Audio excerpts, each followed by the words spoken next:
புதுக்கோட்டையில் தீபாவளி பண்டிகை கொண்டாட்டத்தின் ஒரு பகுதியாக கறி கடைகளில் அசைவ பிரியர்கள் கறி வாங்க குவிந்துள்ளனர். இது பற்றிய மேலும் விவரங்களை தருகிறார் நமது செய்தியாளர் ஷேக் அப்துல்லா.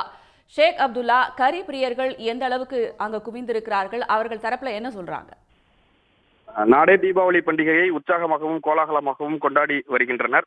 இதில்தான் புதுக்கோட்டை மாநகராட்சி பகுதிகள் மட்டுமில்லாமல் கிராமப்புறங்களிலும் தீபாவளி பண்டிகையானது களை கட்டி வருகிறது.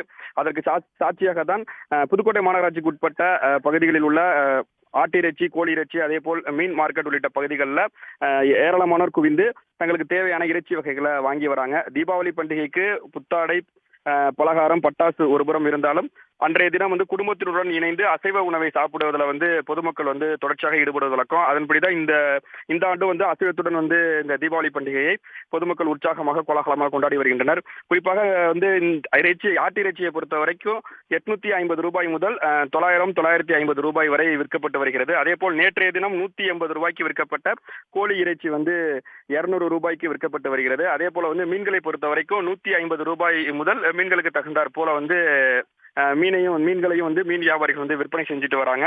குறிப்பா தொடர்ச்சியாக புரட்டாசி மாதம் உள்ளிட்ட காலங்கள் வந்தனால அந்த இறைச்சி விற்பனை ஒரு மந்தமான சூழ்நிலையே இருந்தனால இன்னைக்கு தீபாவளி பண்டிகையை முன்னிட்டு இந்த இறைச்சி வியாபாரம் களை கட்டி வருகிறது.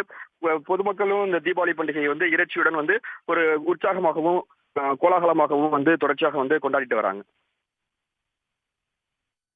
விரிவான தகவல்களுக்கு நன்றி ஷேக் அப்துல்லா.